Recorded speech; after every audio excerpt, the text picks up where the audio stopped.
In this video, I'm going to show you how you can make over $1,000 on DoorDash using Earned by Time in just 1 week, and what I've learned from the experience coming right up.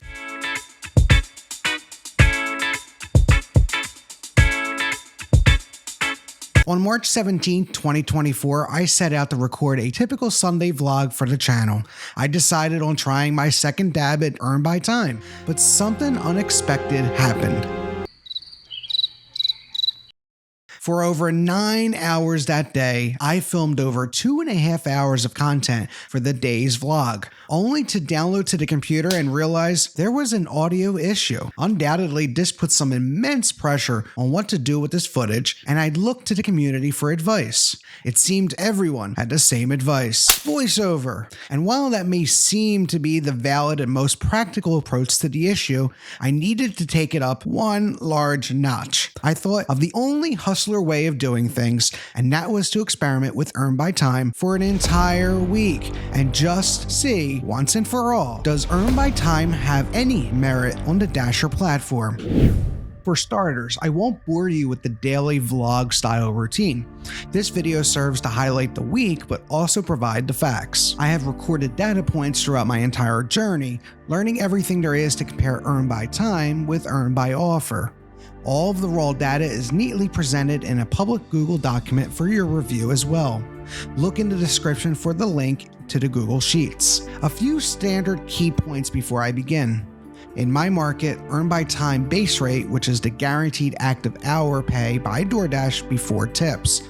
This means I'm paid this rate only at the very start of hitting accept until I hit complete. Keep this in mind when I talk active hours versus dash hours. My Earned by Time base rate was $15.25 each day of the experiment. All mileage was calculated and recorded using Everlance. Everlance is a single app that houses all your recorded driving mileage, business expenses like fuel, car washes, accessories for gig working, and really anything for your business to grow. It's free to get started, and you can pay for a premium version that unlocks automatic drive detection and helps with your tax deductions. This video is not sponsored by Everlance, as it is my preferred app to use to track everything, including some of the stats for this video. The day that started it all, Sunday, was a peaceful day where very few people were on the road, and maybe even fewer dashers. I was seeing 15 offers completing 18 total deliveries. I dashed for 8.9 hours, with 6.5 of those active hours, a 73% effectiveness score. I like to measure dash versus active hours to control how much I'm making over the entire day. The higher my effectiveness score, the more I'm making money. The lower the score, the more I'm sitting in parking lots not making anything. We want a higher effectiveness rate. Keep note of this rate throughout this video. Overall, a wonderfully cool sunny day, taking in a total of $168.11. This broke down as $100.77 as base pay and $67.34 on tips. A really impressive first day on Earned by Time, and because of such is one of the main reasons I wanted to continue this and make this a challenge for the week. There's a lot of stigma surrounding Earned by Time. Earned by Time has etched a reputation of being the garbage orders that those on Earned by Offer won't take. They also have been known to send dashers further away for little to no tip. 13 miles. We are saving those orders for the Earned by Time. This was concerning when I first started and could not replicate this during my first experience using Earned by Time. See the video I did where I spent 14 straight hours on Earned by Time, but that was a Friday and only one instance. I needed more concrete evidence. So after Sunday's fiasco, I decided I was going all in. I needed to take this to the next level and to test Earned by Time, and only Earned by Time, for an entire week. I expected a few things.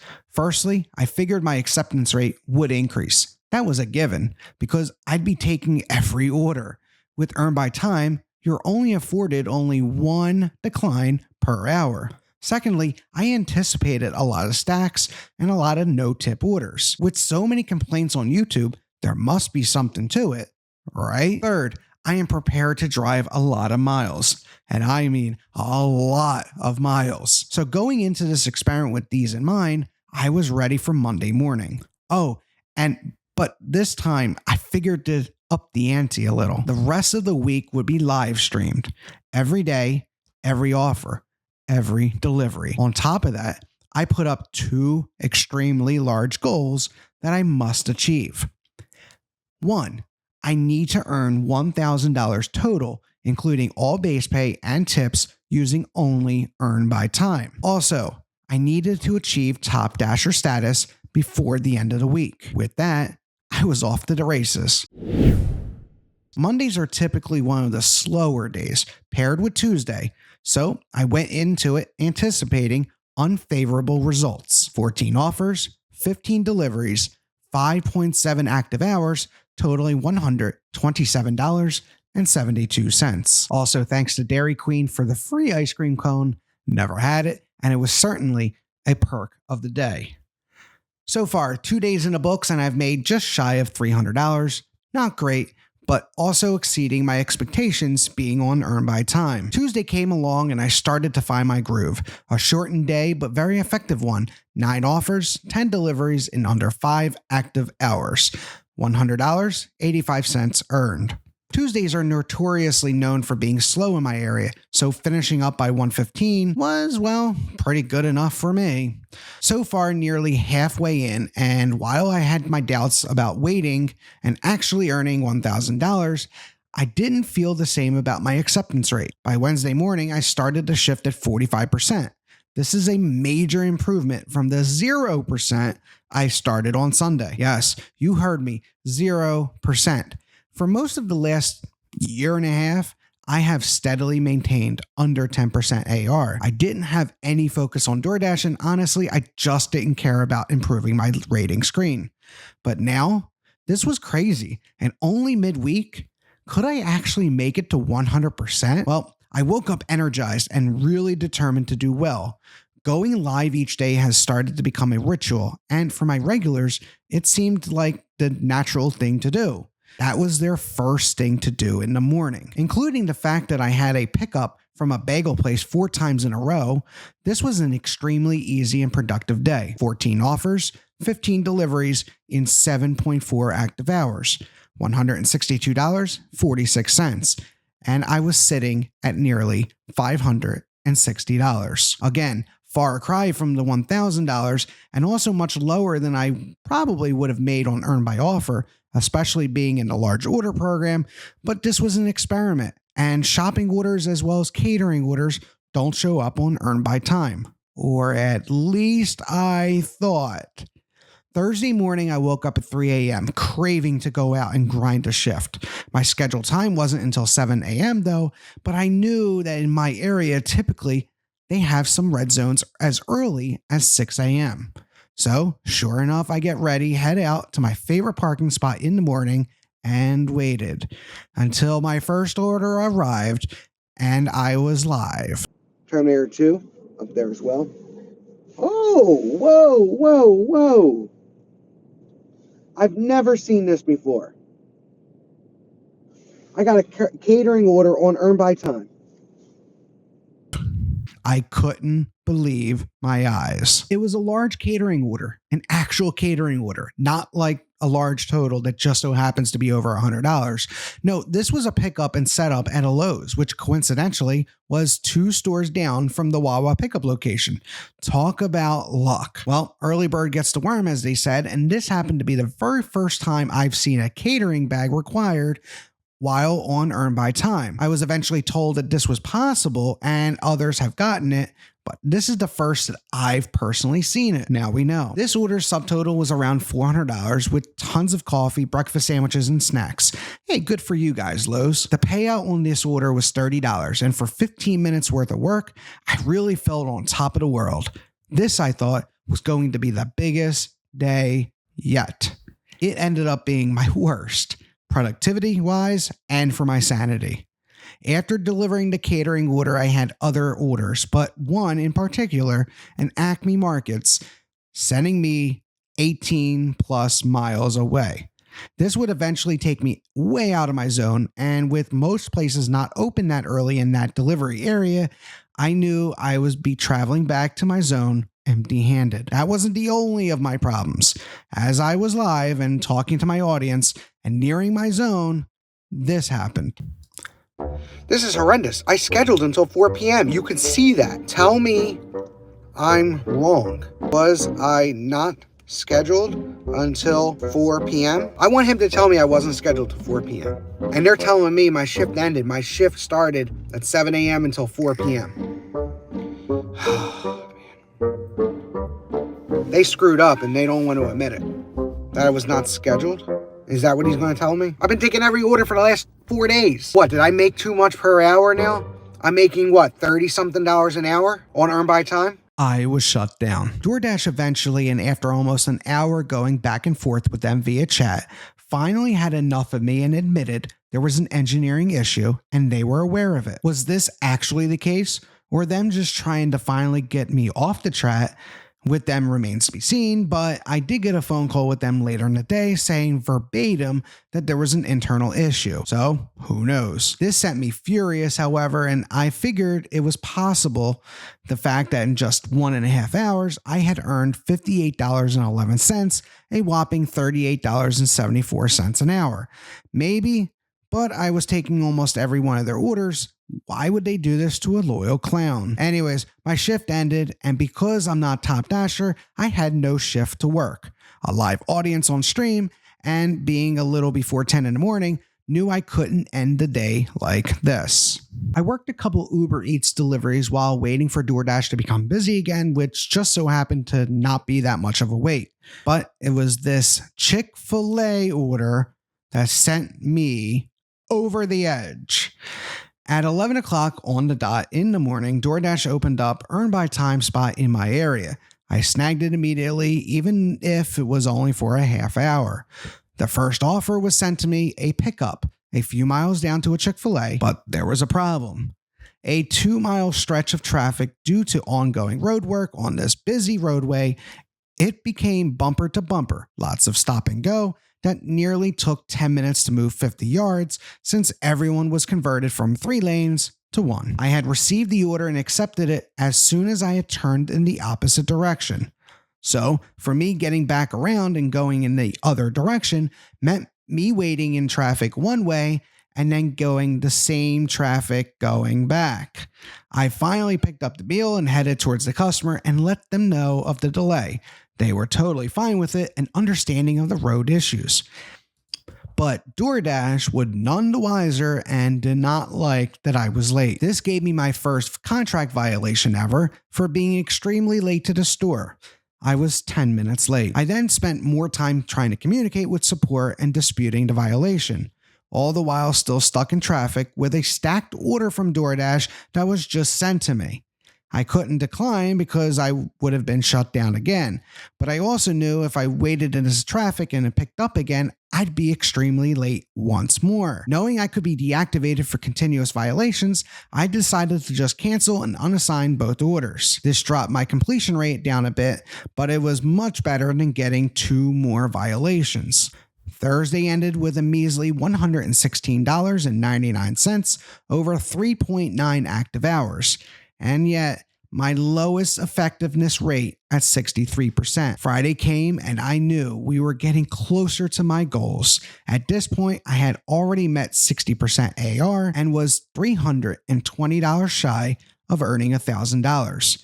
I had to do it. So, after not being able to sleep and excited that almost nearing the end of this crazy challenge, and also me about to hit my goal, I set out to wake up even earlier and dash all day. A 5 a.m. start time, hit up a few McDonald's, Wawa, Dunkin, and within 2 hours, I was already at a cool $51.43. With the help of my regulars on the live stream, I pushed making delivery after delivery, and DoorDash kept sending the orders to me, but I've noticed a trend by this point. While others have said Earn By Time was all no-tip orders, I've noticed a good chunk of orders with very high tips. More on tips later, but it also struck me as intriguing that my orders were getting better with each passing day.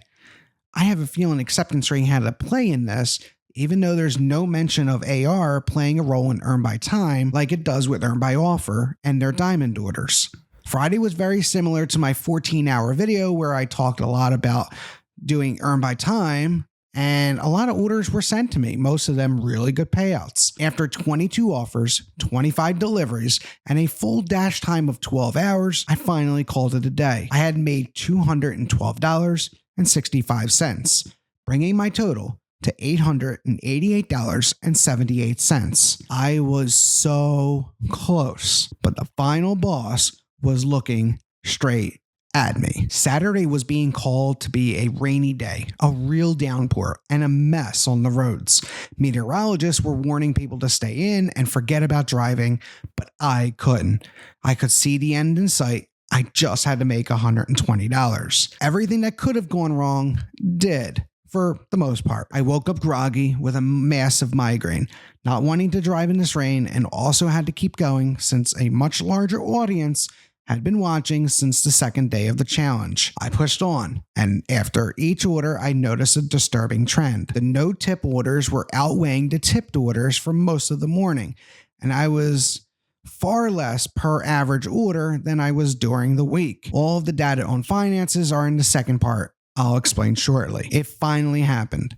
Nearly 8 hours into the stream and all this rain, I finally picked up my last order, clearing $127.88 in 15 deliveries. With everything completed, I did what I did not expect. I managed to make $1,000 in 7 days, working only Earn by Time. But that is only half the story.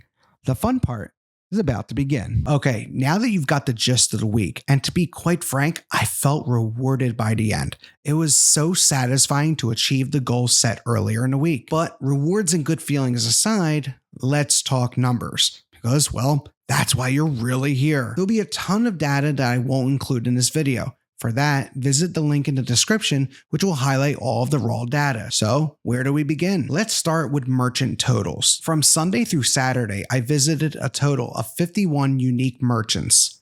These broke down to be 36 fast casual, 8 restaurants, and 7 retail stores. 15 were primary breakfast locations or breakfast deliveries, 6 from burger joints, 5 from chicken houses, and so down the line to sushi and Vietnamese specialties. Of all the offers, only 2 places required pizza bag required, 1 catering bag required, and 7 were merchandise pickup and deliver, no shopping. Friday dominated the fast casual deliveries, while majority of retail was Sunday and Monday. More people ordered from actual restaurants on Sunday and Friday than any other day of the week. Fast casual and retail were the 2 of the 3 location categories that I visited every single day. Monday and Wednesday saw no visits to any actual restaurants. No coincidence, breakfast was undoubtedly the most requested food type, considering that I work majority mornings. McDonald's was the only place of the 51 stores that I visited every single day of the week. The majority on Sunday, a total of 12 times. Chick-fil-A was a close second at 11 visits. While coffee houses and coffee deliveries dominated the week,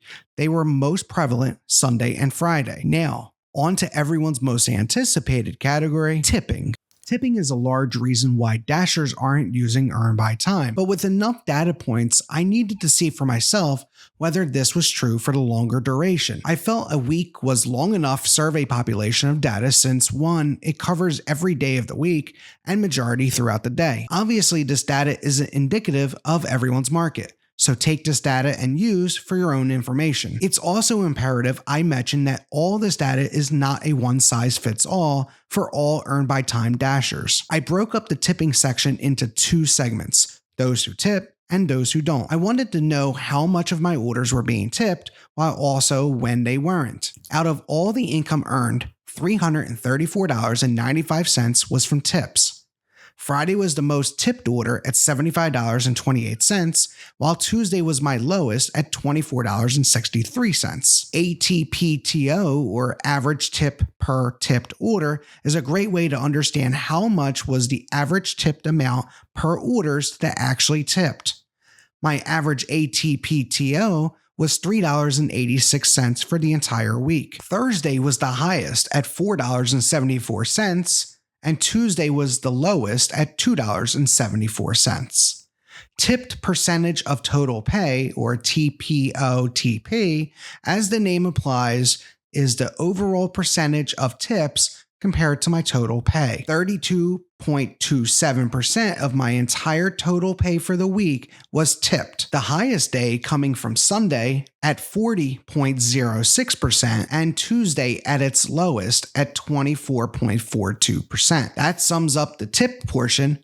Let's talk about no tips. Out of all 51 merchants, 22 of them were no tip offenders. The majority came from, surprisingly, Chick-fil-A, where 27% of total no-tip locations came from at 6, while McDonald's held a steady and very surprisingly just 3 times throughout the entire week. No tips came from 18 fast casual places, while 2 were from retail.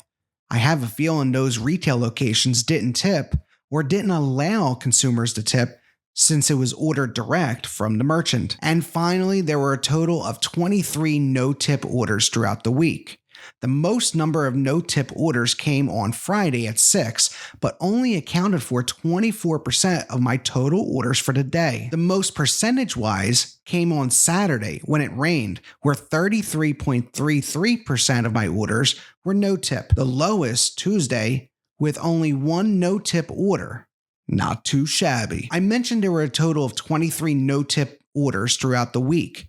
This only accounted for 20.47% of my total orders for the week. So for those believing the hype that Dashers only get no-tip junk runs on Earn by Time, well, I'd beg to differ. A lot of feedback throughout the week was, this might be all well and good, but how much driving did you do? And it's a valid question. So with the help of Everlance, I have all the recorded data on miles driven. With a grand total of 1,034 miles over 7 days, Friday was the most, not surprisingly, since it was the longest day worked at 276 miles. The lowest, Tuesday, again not surprising since it was my shortest day at just 96 miles. At this point, let me point out my total income since I haven't done it so far. I made a total of $1,016.66 for all 7 days total. I say this because I broke down each day's total pay per mile driven, or TPPMD. This total pay includes all base pay, tips, and reimbursements. You want a higher dollar amount for the TPPMD, as this indicates more productivity while driving. Sunday was the best day at $1.39 per mile driven, and Friday at my lowest at a paltry 77 cents. Another metric to look at was miles driven per active hour. The more miles driven per active hour doesn't necessarily mean more pay, but since this was earned by time, the more driving during active hours, the more base pay you may receive. Under these conditions, Thursday we had the highest at 33.8 miles driven per active hour. Our lowest was Sunday at 18.6. However, considering Thursday was our second to lowest total pay and Sunday was our second to highest total pay, this gave skewed results. Lastly, when looking at total fuel expenses, I had to go back to Everlance, again, where it tracked my total fuel expenses for the week. I spent a total of $119.67 at 3 different gas stations.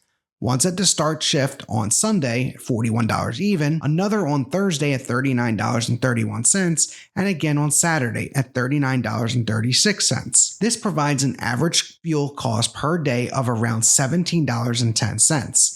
Using this figure, we could determine that our fuel expense per mile driven was broken down as follows: 14 cents on Sunday, Monday, and Saturday, 13 cents on Thursday, and 10 cents on Wednesday. The highest expense per mile was Tuesday at 18 cents due to the least amount of miles driven, and 6 cents on Friday due to being the most miles driven. The subcategory of driving totals doesn't necessarily show a full story, and because you'd have to factor in a lot of other data like fuel economy, the use of heat or air conditioner, but it's just some average data nonetheless. I will also note that I drive a 2023 Ford Maverick Hybrid, which routinely gets 40 to the gallon. Our final 2 categories deal with 2 uncontrollable factors: temperature and precipitation. Not much to note on either, except that the cooler the outside temperature, the more we ended up earning. It rained only one day, however, out of the total 109 deliveries during the week, 94 were on sunny days. There's other data to review and a glossary of abbreviations to help understand the raw data. But before I end it here with the statistics, I want to drill down on an important factor when considering earn by time. See, earn by time is talked about in conjunction with hourly rate. It's unfortunately not at all the same. DoorDash, as I said earlier, only counts the time you accept to the time you complete as active time paid. When I said I was making $15.25 an active hour, this also meant before any tips paid by the consumer. So how much did I actually make? This might be a doozy, but let's drill this down. My average for the week base pay per active hour was $15.81. This is only base pay and not tips or reimbursements. DoorDash guaranteed $15.25. Funny, or maybe not really, but the highest per active base pay was Thursday at $17.73, the same day I had the catering order. But the lowest was Saturday at $15.24, 1 penny less than the guaranteed amount. And if we took this number to the thousands of cents, it's actually $15.238. DoorDash owes me 0.012 cents per active hour, or 6.9 cents. It isn't a big deal, but if they did this to thousands of Dashers daily, it accumulates to over $250,000 annually for the company. Now that's a big deal. Moving on, our base pay per Dash hour was much lower at $11.82. The total base pay per active hour was $23.78, and I made $17.68 per dashed hour, or actual hours worked, for the week. Average base pay per order was $7.02, which is nearly dead on balls with most earn by offer Dashers. The average total pay per order was $10.47, which, crazy as it sounds, is actually higher than what most top Dashers have told me that they make per order. So my recap. There is certainly a lot to unpack and digest. Data is only half the story. For me, my experience was filled with exciting orders, feel-good moments, including the large catering order, and then it's angry and disappointing days where I was completely shut off my shift and given a violation when there was a lot of traffic. The experience does not mean I necessarily liked or didn't like using Earn by Time. I think it overall provides a much bigger mix of offers than what other Dashers receive. Some people may debate me on this, but my data proves to me it was worth it. Could I have made more money on by offer than by time? Maybe, but that's hard to gauge. I wouldn't be able to go back and redo the exact week and do it by offer. My findings give me hope on Earn by Time. I will continue to use it sporadically. I feel it's a great use when a Dasher isn't as disciplined to take orders or when they are trying to increase their acceptance rate. Speaking of, my acceptance rate started at 0%. I raised it to 18% on the first day, then to 35%, then to 45%, 60%, 69%, and then ending the week at 83%. I seem to have had trouble getting over 70% for nearly 15 straight accepts. That was discouraging. Eventually, though, it shot up to 80+. Another question posed to me was whether my acceptance rate mattered in getting better or worse offers. I can say this for sure. It seemed like even at 0% AR on Sunday, I got pretty steady good orders, and as I did on Friday at 80%.